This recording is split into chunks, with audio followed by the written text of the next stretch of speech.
are above. If you claim that you are newborn, born again, you acknowledge who God is in your life, you recognize that Christ is the Son of the living God, you recognize his death and his resurrection, you recognize the power of the same Spirit that raised Jesus from the dead. If you recognize all of that, then Colossians is saying, if you recognize all of that, then seek those things which are godly. Seek those things which are righteous. Let me give you your scriptures. Isaiah 65 and verse 24 says, when you are intimate with God, before they call, I will answer. That's a promise from God to those people who strive to have a special relationship with him.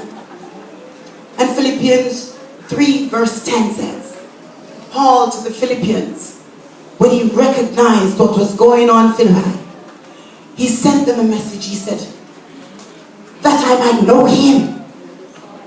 I want to be intimate enough that I might know him and the power of his resurrection and the fellowship of his suffering. I want to be close enough to God that I might understand the power of his resurrection. I want to be close enough to God so that when I'm about to sin, the power of his resurrection will pull me back. I'm about to sin and walk out of the presence of God. The power of his the fellowship of his suffering will tell me, stop, Lorraine, you know better.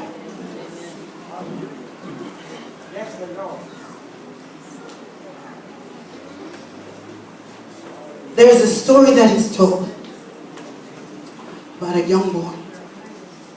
And the story says that the young boy wanted to get across the river, but there was no bridge. There was a nice, strong, young man. He said he's going to swim across. So he started swimming. He got into the middle of the river.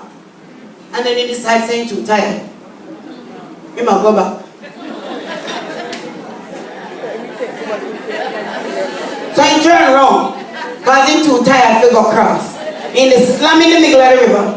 He decided saying too tired to go the rest of the half of the way. So he turned around and go back the other half, back where he coming from. Doesn't that sound ridiculous? That is a preposterous situation, that's right. You know how many Christians have been found in that situation? They've come so far with God, reached a place of great intimacy with God, where they know their God more than people know themselves. Know God, know the heart of God, know the will of God, know the purpose of God for their lives. They've come so far. When they wake up in the morning, sit and get free, they know their God, and yet they reach that far into their intimate relationship with God, and something comes along and they make